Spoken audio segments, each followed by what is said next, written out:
হরে কৃষ্ণ সুধী ভক্ত সজ্জন সবাইকে কৃষ্ণপ্রীতি শুভেচ্ছা এবং সুস্বাগতম জানিয়ে সবাইকে স্বাগতম জানাচ্ছি আরও একটি ভিডিওতে।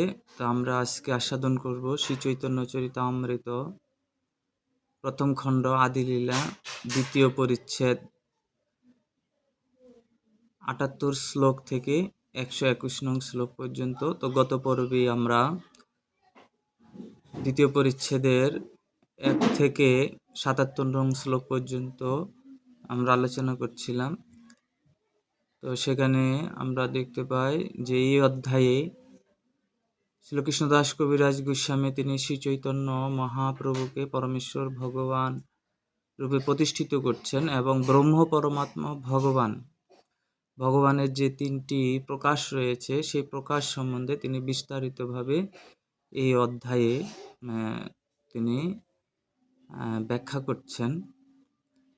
তো সেই ধারাবাহিকতায় আমরা আজকে ৭৮ নং শ্লোক থেকে আমরা শ্রবণ করব। তো সাথে থাকুন, শ্রবণ করুন শ্রী চৈতন্য চরিতামৃতের সেই অমীয় বাণী। ওম অজ্ঞানতিমিরান্ধস্য জ্ঞানাঞ্জন শলাকয়া চক্ষুরুন্মিলিতং যেন তস্मै শ্রী গুরবে নমঃ। শ্রীচৈতন্যমনোভীষ্টং স্থাপিतं যেন ভূতলে স্বয়ং রূপং কदा मह्यं ददाति स्वपदान्तिकं। वन्देऽहं श्रीगुरु श्रीयुतपदकमलं श्रीगुरुन् वैष्णवां च श्रीरूपं साग्रजातं सहगण रघुनाथान्वितं तं सजीवं साधुतं सावधूतं परिजनसहितं कृष्णचैतन्यदेवं श्रीराधाकृष्णपादान् सहगण ललिता श्रीविशाखान्वितं च।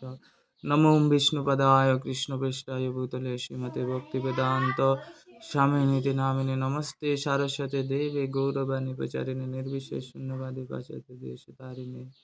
जय श्री कृष्ण चैतन्य प्रभु नित्यानंद श्री अद्वैत गदाधर शिवासादि गौरभक्तवृंद। हरे कृष्ण कृष्ण कृष्ण हरे हरे, हरे राम राम राम हरे हरे। ओम नमो भगवते वासुदेवाय, ओम नमो भगवते वासुदेवाय, ओम नमो भगवते वासुदेवाय। जय जय श्री चैतन्य जय नित्यानंद जय द्वैत चंद्र जय गौर भक्तवृंद। हरि बोल। श्रीमान चैतन्य महाप्रभुर जय होक, श्रीमान नित्यानंद प्रभुर जय होक समस्त गौर भक्तवृंदेर। श्लोक ৭৮। বিপ্রত্ব বিখ্যাত তার পাণ্ডিত্য অজ্ঞাত, অতএব বিপ্র আগে পাণ্ডিত্য পশ্চাৎ। শ্লোকার্থ: যেহেতু মানুষটি বিপ্র তাই তার বিপ্রত্ব সম্বন্ধে সকলে জ্ঞাত, কিন্তু তার পাণ্ডিত্য সম্বন্ধে সকলে জ্ঞাত নয়। অতএব আগে তার পরিচয় প্রদান করে পরে তার গুণের কথা পাণ্ডিত্য বলা হয়েছে। শ্লোক ৭৯। তৈছেই হয় অবতার সব হইল জ্ঞাত, কার অবতার এই বস্তু অবিজ্ঞাত। তেমনি এখানে এই সমস্ত অবতারের সম্বন্ধে জ্ঞাত হওয়া গেল বটে, কিন্তু তারা যে কার অবতার সেই বিষয়টি অজ্ঞাত থেকে গেল।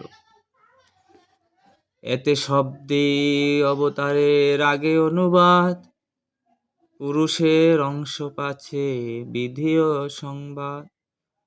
প্রথমেই এতে এই সমস্ত শব্দে অনুবাদ অবতার সমূহ সম্বন্ধে বলা হয়েছে, তারপরে পুরুষের অংশ বিধেয় রূপে উল্লেখ করা হয়েছে। তৈছে কৃষ্ণ অবতার ভিতরে হইল জ্ঞাত, তাহার বিশেষ জ্ঞান সেই অভিজ্ঞাত। তেমনি শ্রীকৃষ্ণকে যখন অবতার গণের মধ্যে গণনা করা হলো, তার সম্বন্ধে বিশেষ জ্ঞান তখনও প্রকাশিত ছিল।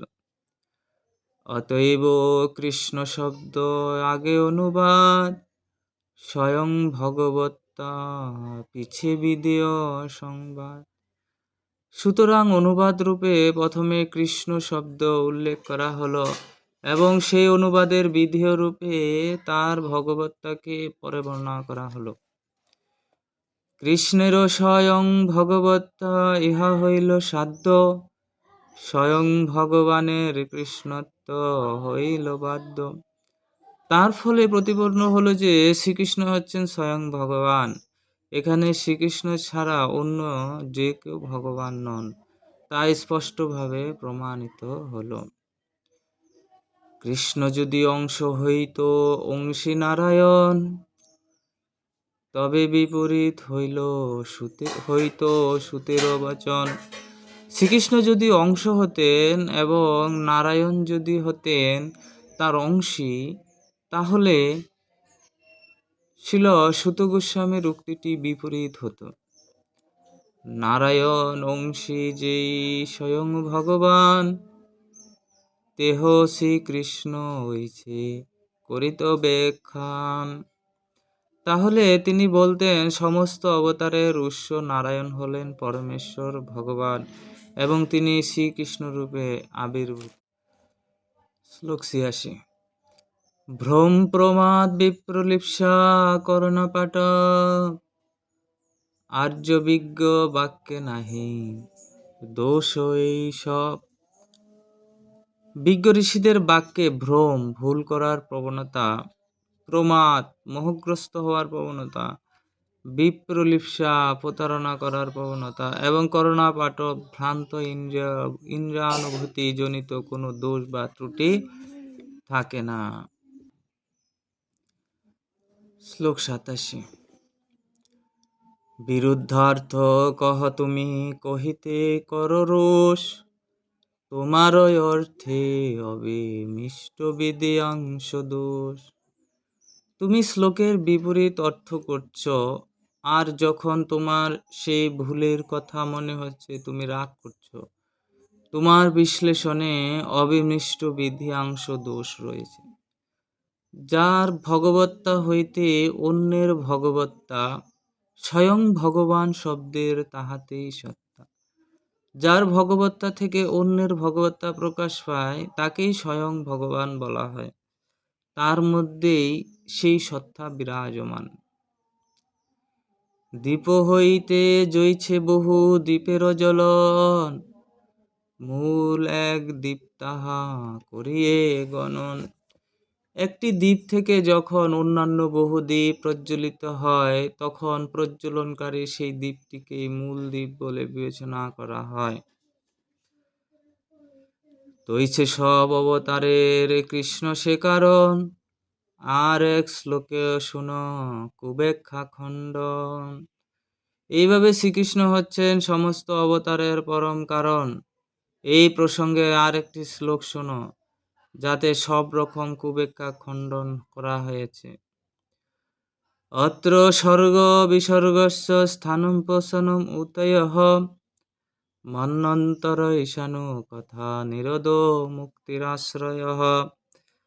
দশমস্য বিশুদ্ধর্থং নবানামিহ লক্ষণম, বর্ণয়ন্তি মহাত্মানো শ্রুতেনার্থেন চঞ্জসা। এখানে শ্রীমদ্ ভাগবতে 10টি বিষয় বা তত্ত্বের বর্ণনা করা হয়েছে। স্বর্গ বা ব্রহ্মাণ্ডের উপাদানগুলির সৃষ্টি, বিসর্গ বা ব্রহ্মার সৃষ্টি, স্থান বা সৃষ্টির স্থিতি, পোষণ বা ভগবানের প্রতি অনুগ্রহ, উতি বা সৃষ্টির প্রেরণা, মন্বন্তর বা সাধারণ মানুষের জন্য মনু প্রদত্ত কর্তব্য কর্ম, ঈশানু কথা বা ভগবানের অবতারদের বর্ণনা, নিরোধ বা সৃষ্টির সংবরণ, সূক্ষ্ম ও স্থূল জড় আবরণ থেকে মুক্তি, আশ্রয় বা পরম আশ্রয় পরমেশ্বর ভগবান। দশম তত্ত্বটি হচ্ছে অপর 9টি তত্ত্বের আশ্রয়। প্রথম 9টি তত্ত্ব থেকে দশম তত্ত্ব বা পরম আশ্রয়ের পার্থক্য নিরূপণ করার জন্য মহাত্মারা কখনো প্রত্যক্ষভাবে কখনো পরোক্ষভাবে স্তুতি করেন, আবার কখনো বা গল্পের ছলে এই 9টি তত্ত্বের বর্ণনা করেছেন।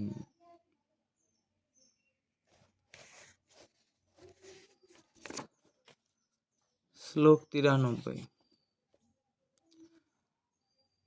আশ্রয় জানিতে কহি এ নব পদার্থ, এ নবের উৎপত্তি হেতু সেই আশ্রয়ার্থ। সব কিছু এক, কৃষ্ণ এক সর্বাশ্রয়, কৃষ্ণ সর্বধাম, কৃষ্ণের শরীরে সর্ব বিশ্বের বিশ্রাম। দশমে দশমং লক্ষ্যম আশ্রিতাশ্রয় বিগ্রহম, শ্রীকৃষ্ণাখ্যং পরম ধাম জগদ্ধাম নমামি তৎ। শ্রীমদ্ ভাগবতের দশম স্কন্ধে দশম তত্ত্বের বর্ণনা করা হয়েছে। এই দশম তত্ত্ব হচ্ছেন সমস্ত আশ্রিতগণের আশ্রয় বিগ্রহ স্বরূপ পরমেশ্বর ভগবান। তার নাম শ্রীকৃষ্ণ এবং তিনি সমস্ত জগতের পরম কারণ। আমি তার উদ্দেশ্যে আমার সুশুদ্ধ প্রণতি নিবেদন করি। কৃষ্ণের স্বরূপ আর শক্তিত্রয় জ্ঞান, যার হয় তার নাহি কৃষ্ণেতে অজ্ঞান। যিনি শ্রীকৃষ্ণের স্বরূপ এবং তার তিনটি বিভিন্ন শক্তি সম্বন্ধে অবগত, তিনি কখনো তার সম্বন্ধে অজ্ঞান থাকতে পারেন না।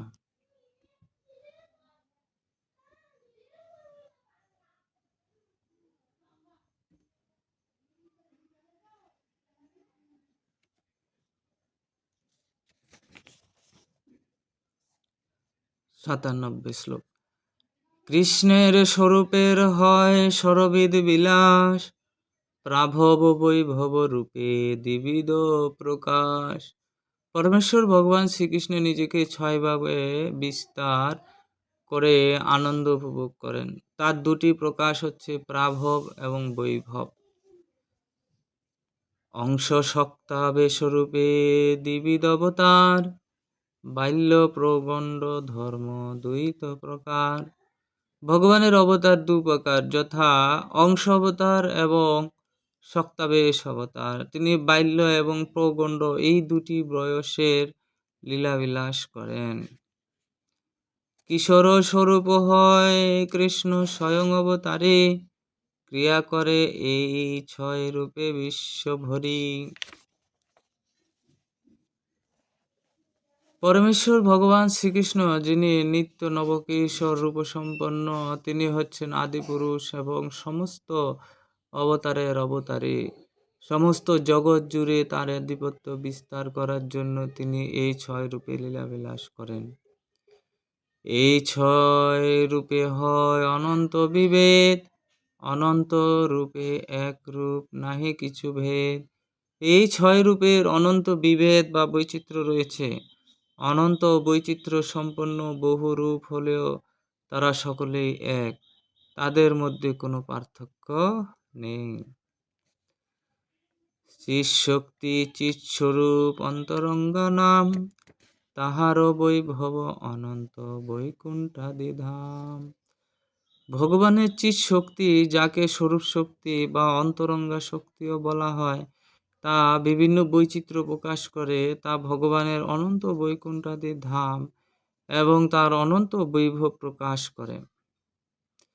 মায়া শক্তি বহিরঙ্গা জগত কারণ, তাহার বৈভব অনন্ত ব্রহ্মাণ্ডের গণ। ভগবানের বহিরঙ্গা শক্তি, যাকে মায়া শক্তিও বলা হয়, তা থেকে অনন্ত ব্রহ্মাণ্ড এবং বিভিন্ন জড় শক্তির প্রকাশ হয়। জীবশক্তি তথস্থাইক্য নাহি যার অন্ত, মুখ্য তিন শক্তি তার বিবিধ অনন্ত। এই দুই শক্তির মধ্যবর্তী তটস্থা শক্তি হচ্ছে অসংখ্য জীবের সমন্বয়। এই তিনটি হচ্ছে মুখ্য শক্তি। এই তিনটি শক্তির আবার অন্তহীন বিভাগ রয়েছে। এমতো স্বরূপগণ আরো তিন শক্তি, সবার আশ্রয় কৃষ্ণে, কৃষ্ণে সবার স্থিতি। এরা হচ্ছেন পরমেশ্বর ভগবান এবং তার তিনটি শক্তির মুখ্য প্রকাশ ও বিস্তার। এদের সকলের আশ্রয় হচ্ছেন শ্রীকৃষ্ণ এবং তার মধ্যেই এদের স্থিতি। যদ্যপি ব্রহ্মাণ্ডগণের পুরুষ আশ্রয়, সেই পুরুষ আদি সবার কৃষ্ণ মূলাশ্রয়। যদিও ৩ পুরুষ অবতার হচ্ছেন সমস্ত ব্রহ্মাণ্ডের আশ্রয়, কিন্তু শ্রীকৃষ্ণ এই পুরুষ অবতারদেরও মূল আশ্রয়। স্বয়ং ভগবান কৃষ্ণ, কৃষ্ণ সর্বাশ্রয়, পরম ঈশ্বর কৃষ্ণ সর্বশাস্ত্রে কয়। এইভাবে শ্রীকৃষ্ণ হচ্ছেন আদি পুরুষ, স্বয়ং ভগবান এবং সব কিছুর পরম আশ্রয়। সমস্ত শাস্ত্রে তাকে পরম ঈশ্বর বলে স্বীকার করা হয়েছে। ঈশ্বর পরম কৃষ্ণ সচ্চিদানন্দ বিগ্রহ, অনাদিরাদি গোবিন্দ সর্বকারণ কারণম।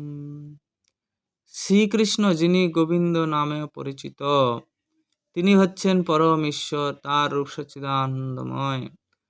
তিনি হচ্ছেন সব কিছুর পরম উৎস, তার কোনো উৎস নেই, কেননা তিনি হচ্ছেন সমস্ত কারণের পরম কারণ। এসব সিদ্ধান্ত তুমি জানো ভালো মতে, তবু পূর্ব পক্ষ করো আমা চালাইতে।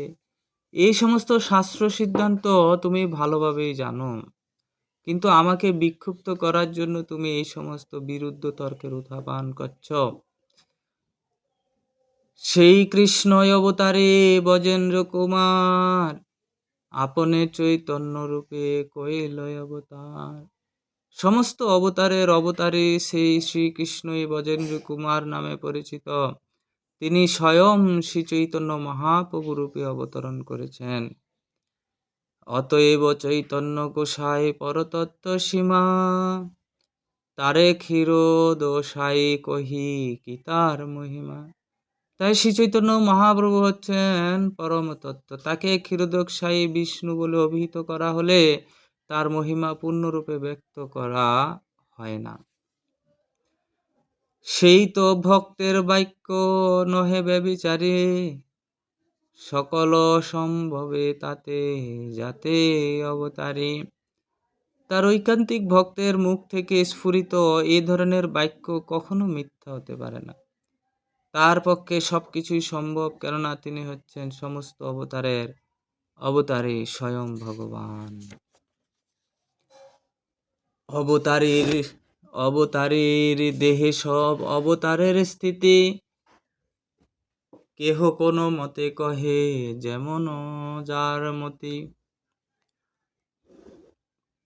সমস্ত অবতারেরা অবতারে স্বয়ং ভগবানের দেহে অবস্থান করেন, তাই কেউ হয়তো তাকে এই সমস্ত অবতারের যে কোনো একটির অবতার বলে সম্বোধন করতে পারে। কৃষ্ণকে কহে কেহ নরনারায়ণ, কেহ কহে কৃষ্ণ হয় সাক্ষাৎ বামন। কেউ বলে যে শ্রীকৃষ্ণ হচ্ছেন স্বয়ং নরনারায়ণ, আবার কেউ কেউ বলেন যে তিনি হচ্ছেন সাক্ষাৎ বামন। কেহ কহে কৃষ্ণ ক্ষীরোদসায়ী অবতার, অসম্ভব নহে সত্য বচন সবার। আবার কেউ বলেন যে শ্রীকৃষ্ণ হচ্ছেন ক্ষীরোদকসায়ী বিষ্ণুর অবতার। এই বিবৃতিগুলি কোনোটি অসম্ভব নয়, সকলের বক্তব্যই সত্য। কেহ কহে পরব্রহ্মে নারায়ণ হরে, সকল সম্ভবে কৃষ্ণে যাতে অবতারে। কেউ কেউ তাকে হরি বলে ডাকেন, আবার কেউ তাকে পরব্রহ্ম নারায়ণ বলে সম্বোধন করেন। শ্রীকৃষ্ণের পক্ষে সবকিছুই সম্ভব, কেননা তিনি হচ্ছেন সব অবতারের অবতারী। সব শ্রোতাগণের করি চরণবন্দন, এসব সিদ্ধান্ত শুনো করিয়ে কমন। আমি সমস্ত শ্রোতাদের চরণ বন্দনা করি, দয়া করে তোমরা একাগ্র চিত্তে এই সমস্ত সিদ্ধান্ত শ্রবণ করো। সিদ্ধান্ত বলিয়া চিত্তে না করয় অলস, ইহা হইতে কৃষ্ণে লাগে সুধীর মানুষ। আলস্যবশত পাঠক যে এই সমস্ত সিদ্ধান্তের আলোচনা শ্রবণ করার ব্যাপারে কখনো অবহেলা না করেন, কেননা এই সমস্ত আলোচনার মাধ্যমে মন সুদৃঢ়ভাবে শ্রীকৃষ্ণের প্রতি অনুরক্ত হয়ে ওঠে। শ্লোক 118। চৈতন্য মহিমা জানে এসব সিদ্ধান্তে, চিত্ত দৃঢ় হইয়া লাগে মহিমা জ্ঞান হইতে। এই সমস্ত সিদ্ধান্ত অধ্যয়ন করার মাধ্যমে আমি শ্রী চৈতন্য মহাপ্রভুর মহিমা জানতে পেরেছি। এইভাবে তার মহিমা জানার মাধ্যমে তার প্রতি অনুরাগ আরো গভীর এবং দৃঢ় হয়। চৈতন্য মহাপ্রভুর মহিমা কহিবার তরে, কৃষ্ণের মহিমা কহি করিয়া বিস্তারে। শ্রী চৈতন্য মহাপ্রভুর মহিমা বর্ণনা করার জন্য আমি বিস্তারিতভাবে শ্রীকৃষ্ণের মহিমা বর্ণনা করার চেষ্টা করছি। চৈতন্য গোসাইর এই তত্ত্ব নিরূপণ, স্বয়ং ভগবান কৃষ্ণ ব্রজেন্দ্র নন্দন। এই তত্ত্ব নিরূপণ করে যে শ্রী চৈতন্য মহাপ্রভুই হচ্ছেন স্বয়ং ভগবান ব্রজেন্দ্র নন্দন শ্রীকৃষ্ণ। শ্লোক 121। সে রূপ রঘুনাথ পদে যারা, চৈতন্য চরিতামৃত কহে কৃষ্ণদাস। শিল রূপ গোস্বামী ও শিল রঘুনাথ দাস গোস্বামীর শ্রী পাদপদ্মে আমার প্রণতি নিবেদন করে এবং তাদের কৃপা প্রার্থনা করে তাদের পদাঙ্ক অনুসরণ পূর্বক আমি কৃষ্ণদাস শ্রী চৈতন্য চরিতামৃত বর্ণনা করছি। হরে কৃষ্ণ। শ্রী চৈতন্য মহাপ্রভুকে পরমেশ্বর ভগবান রূপে বর্ণনা করে শ্রী চৈতন্য চরিতামৃতের আদিলীলার 2য় পরিচ্ছেদের ভক্তি বেদান্ত তাৎপর্য সমাপ্ত। হরি বল। তো এখানেই সমাপ্ত হচ্ছে 2য় পরিচ্ছেদ। তো আগামী পর্বে আমরা 3য় পরিচ্ছেদ সম্বন্ধে আস্বাদন করব। তো 3য় পরিচ্ছেদে শ্রী চৈতন্য মহাপ্রভুর অবতরণের কারণ বিশদভাবে আলোচনা করেছেন। আদিপুরুষ পরমেশ্বর ভগবান শ্রীকৃষ্ণ রূপে তার লীলা প্রদর্শন করার পর এই জগতে সেই লীলার দাস্য সখ্য বাৎসল্য এবং মাধুর্য আদি 4টি রসে তার ভক্তের সঙ্গে প্রেম বিনিময়ের মহিমা প্রচার করার জন্য স্বয়ং ভক্তরূপে অবতরণ করতে মনস্থ করেন। বৈদিক শাস্ত্রের নির্দেশ অনুসারে কলিযুগের যুগধর্ম হচ্ছে নাম সংকীর্তন বা সমবেতভাবে পরমেশ্বর ভগবানের মহিমা কীর্তন।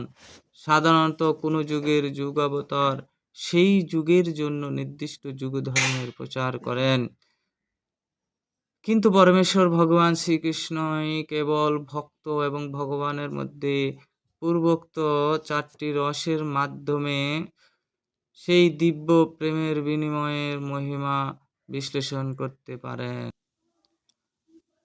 তাই এই কলিযুগে পরমেশ্বর ভগবান শ্রীকৃষ্ণ স্বয়ং তার অন্তরঙ্গ পার্শ্বদবর্গ সহ শ্রীকৃষ্ণ চৈতন্য রূপে অবতরণ করেন।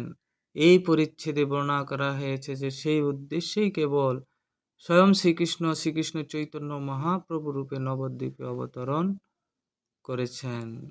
তো 3য় পরিচ্ছেদে আমরা শ্রী চৈতন্য মহাপ্রভু কেন তিনি এই জগতে অবতীর্ণ হয়েছেন সে বিষয়ে আমরা বিশদ আলোচনা শ্রবণ করব 3য় পরিচ্ছেদে চৈতন্য মহাপ্রভুর অবতরণের কারণ। আর 2য় পরিচ্ছেদের এই 1 থেকে 121 নং শ্লোক পর্যন্ত শ্রবণ করে আমরা যা জানলাম সেটি হচ্ছে চৈতন্য মহাপ্রভু সম্বন্ধে, অর্থাৎ যে মঙ্গলাচরণের 3য় শ্লোকে যে শ্রীল কৃষ্ণদাস কবিরাজ গোস্বামী ব্যাখ্যা করেছেন যে চৈতন্য মহাপ্রভু স্বয়ং তিনি শ্রীকৃষ্ণ চৈতন্য রাধাকৃষ্ণ নহে অন্য। এই শ্রীকৃষ্ণ চৈতন্য মহাপ্রভু হচ্ছেন স্বয়ং তিনি রাধা এবং কৃষ্ণের মিলিত তনু, সেই সম্বন্ধে বলা হচ্ছে। এবং চৈতন্য মহাপ্রভুই কৃষ্ণ এবং কৃষ্ণকে সেই সম্বন্ধেও শ্রীল কৃষ্ণদাস কবিরাজ গোস্বামী বিশদভাবে ব্যাখ্যা করেছেন। তিনি শাস্ত্রের বিভিন্ন শাস্ত্রের উদ্ধৃতি দিয়ে, যেমন ভাগবতের 1ম অধ্যায়ের 2য় অধ্যায় 1ম স্কন্ধের 2য় অধ্যায়ের 11 নম্বর শ্লোকের তিনি খুব পুঙ্খানুপুঙ্খ ব্যাখ্যা করেছেন, যেখানে ভাগবতের এই শ্লোকটিতে সুত গোস্বামী বলছেন যে বদন্তি তত্ত্ব যজ্ঞানম অদ্বয়ম ব্রহ্মেতি পরমাত্মেতি ভগবান ইতি শব্দটি, অর্থাৎ পরমার্থীবাদীগণ ভগবানকে 3 রূপে বিশ্লেষণ করেন। সেটি হচ্ছে, প্রথমটা হচ্ছে ব্রহ্মেতি, নির্বিশেষ ব্রহ্মরূপে পরমার্থীরা ভগবানের ভজনা করেন। বিশেষত যারা নির্বিশেষ ব্রহ্মবাদী রয়েছেন তারা এই ব্রহ্মেতি মানে ভগবানকে মনে করেন ভগবান হচ্ছে নিরাকার, তার কোনো রূপ নেই, তার কোনো আকার নেই, তিনি হচ্ছেন শূন্য। হুম এই শূন্য বস্তুর তারা ধ্যান করেন। তারা মনে করেন এই নিরাকার রশ্মিচ্ছটাই হচ্ছে ভগবান, এবং তারা সেই নিরাকার ব্রহ্মের ধ্যান করেন। ব্রহ্মের ধ্যান করার ফলে তারা সেই ব্রহ্মে লীন হয়ে যান। এবং ব্রহ্মে লীন হয়ে গিয়ে তারা নিজেকে সেই ব্রহ্মের সাথে লীন করে দিয়ে নিজেকেও কি মনে করেন, সেই ব্রহ্মের অংশ বা ব্রহ্মই মনে করেন। যে আমি যখন সেই ব্রহ্মের সাথে লীন হয়ে যাব, আমিও কি হয়ে যাব, ব্রহ্ম হয়ে যাব। এটা হচ্ছে এক ধরনের একটা অপরাধ। শাস্ত্র বলছে যে ব্রহ্মের সাথে লীন হয়ে আমি ব্রহ্ম, অহম ব্রহ্মস্মি, আমি কি হয়ে যাব, ব্রহ্ম হয়ে যাব। এই ধারণাটা হচ্ছে এক ধরনের অপরাধ। কারণ ব্রহ্ম হচ্ছেন ভগবান, কিন্তু জীব কখনো ভগবান হতে পারেন না। আমার মধ্যে যে ব্রহ্ম রয়েছে, ব্রহ্ম অর্থাৎ আত্মা রয়েছে, সেই আত্মা ব্রহ্মের অংশ, ঠিক আছে, কিন্তু সেই আত্মা হচ্ছে স্বতন্ত্র। আত্মা কখনো ব্রহ্মে লীন হয়ে গিয়ে তিনি ব্রহ্ম হয়ে যান না, কেননা জীব কখনো ভগবান হতে পারেন না। তিনি সেই ব্রহ্মে অবস্থান করেন। কিন্তু আমি যে ব্রহ্ম অর্থাৎ ব্রহ্মের অংশ, সেই ব্রহ্ম কি করেন, সেই ব্রহ্মের লীন থেকে তিনি সেখানে অবস্থান করেন এবং আরো বেশি দুঃখ কষ্ট ভোগ করেন। ক্লেশ অধিকতরস্তেষাম অব্যক্ত শক্ত চেতসাম। যারা সেই অব্যক্তের উপাসনা করেন তারা আরো বেশি সেই ব্রহ্মের লীন থেকে আরো বেশি কষ্ট ভোগ করেন। কারণ সেখানে সে লীন হয়ে সে নিষ্ক্রিয়ভাবে বসে থাকতে হয় তাকে, তার কোনো আর কিছু করার থাকে না, কেননা ব্রহ্মে লীন হয়ে সে কিছু করতে পারে না। কিন্তু আমাদের স্বভাব কি, জীবের স্বরূপ কি? জীবের স্বরূপ হয় কৃষ্ণের নিত্য দাস, কৃষ্ণের তথস্থ শক্তি ভেদাভেদ প্রকাশ। আমাদের স্বভাব কি? জীবের স্বভাব হচ্ছে সেবা ভাব, সেবা করা। আমরা সেই ব্রহ্মে লীন হয়ে থেকে তো ভগবানের সেবা করতে পারছি না। তাই যেহেতু ভগবানের সেবা করতে পারছি না, সেখানে আরো বেশি দুঃখ কষ্ট আমাকে ভোগ করতে হচ্ছে। মানে আমি সেখানে কিছুই করতে পারছি না, ভগবানের সেই দিব্য রূপ দর্শন করতে পারছি না, সেই দিব্য কর্ম দর্শন করতে পারছি না, দিব্য লীলা দর্শন করতে পারছি না, সেখানে লীন হয়ে থাকতে হচ্ছে। এবং এটা অনন্ত কোটি বছর আমাকে এভাবে সেই ব্রহ্মে লীন হয়ে থাকতে হচ্ছে। এটা আরো বেশি ক্লেশদায়ক। গীতায় ভগবান বলছেন ক্লেশ অধিকতরস্তেষাম অব্যক্ত শক্ত চৈতসাম। যারা সেই অব্যক্তের প্রতি আসক্ত বা অব্যক্তর উপাসনা করে তারা আরো বেশি ক্লেশ ও অধিকতর ক্লেশ তারা আরো কি করেন, ভোগ করেন। তারপরে ভগবান বলছেন পরমাত্মা, ব্রহ্মেতি পরমাত্মেতি, পরমাত্মার কথা বলা হয়েছেন।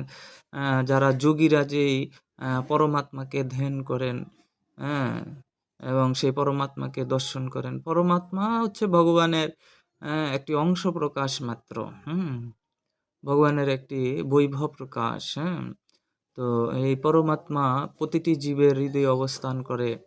আত্মা এবং পরমাত্মা আমাদের হৃদয়ে অবস্থান করে। এই পরমাত্মা জীবের কর্মের সাক্ষী রূপে তিনি অবস্থান করে। মৃত্যুর পরে সেই পরমাত্মা সেই জীবাত্মার সাথে বিভিন্ন জায়গায়, আত্মা যেখানে যেখানে ভ্রমণ করে সেই পরমাত্মার সাথে সাথে থাকে, এবং আমাদের জীবদ্দশে আমরা যা কর্ম করছি তার সমস্ত কিছুর দশটা অর্থাৎ সাক্ষী হচ্ছেন সেই পরমাত্মা। তিনি এই জীবাত্মার সাথে সর্বদাই অবস্থান করেন। তো এইভাবে দেখা যাচ্ছে সেই যোগীরা কি করেন, তার ধ্যানের মাধ্যমে, যোগের মাধ্যমে তারা কি করেন, সেই পরমাত্মাকে দর্শন করেন। পরমাত্মাকে দর্শন করে তারা পরম আনন্দ লাভ করেন। তারপরে বলা হচ্ছে ভগবান ইতি শব্দতে, যারা স্বয়ং ভগবান, যেমন ভক্তের কথা বলা হচ্ছে, যারা ভগবানের ভক্ত,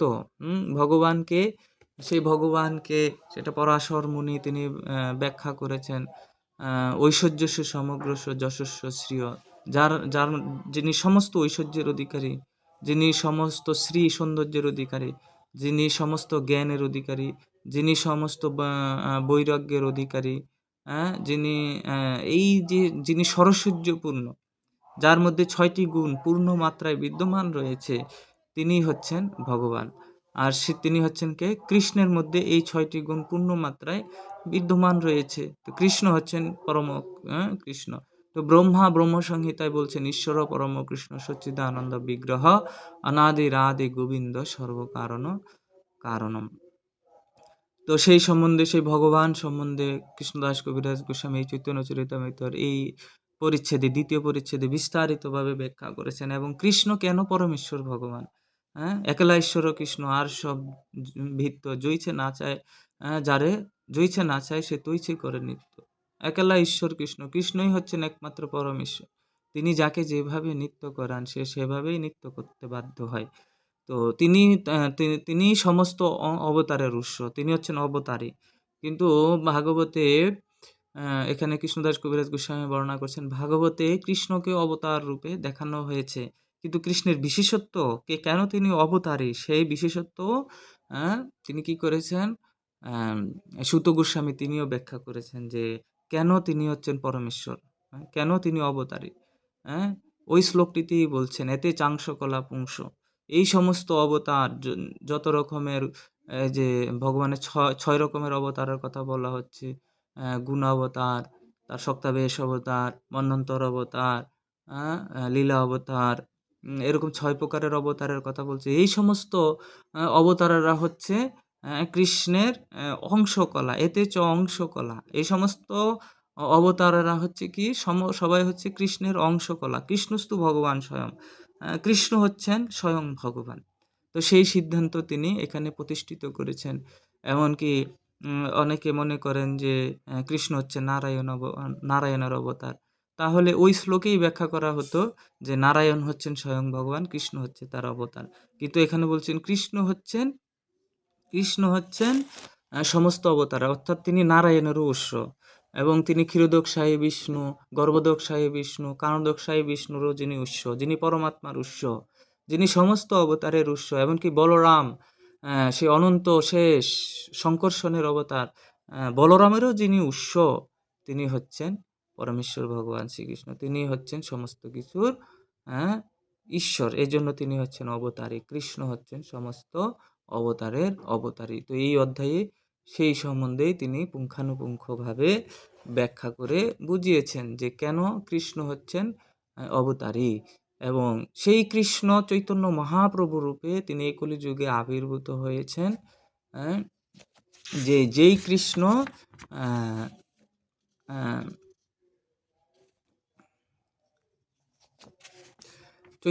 যে কৃষ্ণ দাপর যুগে নন্দসুত হরিনামে যিনি লীলাবিলাস করেছেন, সেই কৃষ্ণই কলিযুগে চৈতন্য মহাপ্রভু রূপে আবির্ভূত হয়ে তিনি কি করেছেন, কৃষ্ণের মহিমা বিস্তার করেছেন। এবং তিনি জীব উদ্ধার করেছেন আমরা জানি গৌণ অর্থে, আর মুখ্য অর্থে তিনি রাধা রানীর মহিমাকে প্রকাশ করেছেন। তো সেই সম্বন্ধে এই পরিচ্ছেদটি আমরা শ্রবণ করলাম। তো আপনারা অবশ্যই এটি মনোযোগ সহকারে শ্রবণ করবেন এবং এই অধ্যায়ের মাহাত্ম্য বোঝার চেষ্টা করবেন, এবং কি বলা হয়েছে, সিদ্ধান্ত কি দেওয়া হয়েছে সেটি আপনারা উপলব্ধি করবেন। সিদ্ধান্ত এটাই, চৈতন্য মহাপ্রভুও কি তিনি সেই পরমেশ্বর ভগবান, অর্থাৎ অবতারী, কৃষ্ণের স্বয়ং অবতার চৈতন্য মহাপ্রভু, কিন্তু তিনি ছন্ন অবতার রূপে তিনি এই কলিযুগে আবির্ভূত হয়ে তিনি লীলাবিলাস করেছেন। এবং তিনি কৃষ্ণ ভক্তিকে তিনি প্রচার করেছেন। নিজ যে ভক্তি সম্পদ, সেই ভক্তি সম্পদ তিনি আমাদেরকে প্রদান করেছেন। জীব উদ্ধারের জন্য তিনি সেই নিজের ভক্তি সম্পদ তিনি দান করেছেন। উজ্জ্বল রসাম শোভক্তি শ্রিয়ম হরিপুরট সুন্দর ধুতি কদম্ব সন্দীপিত সদা হৃদয় কন্দরে স্ফুরত বসচিনন্দন, সেই শচীনন্দন সকলের হৃদয়ে উস্ফুরিত হোক, এই বলে তিনি প্রার্থনা করছেন ছিল কৃষ্ণদাস কবিরাজ গোস্বামী। তো আজকে আমরা এখানেই বিশ্রাম রাখছি। সবাই ভিডিওটি শেয়ার করে দিবেন, বিভিন্ন গ্রুপে সনাতনীদের মাঝে, সারা পৃথিবীতে আপনারা এই ভিডিওটিকে ছড়িয়ে দিন। এভাবে মানুষ শাস্ত্র সম্বন্ধে জানতে পারবে, তাদের জীবনে প্রয়োগ করে তারা তাদের জীবনকে সুখী আনন্দময় জীবন গড়ে তুলতে পারবে এবং তারা ভগবানের ভক্ত হতে পারবে। মানে এই সমস্ত শাস্ত্র কথার মাধ্যমে কেউ কী করতে পারে, ভগবানের ভক্ত হতে পারে।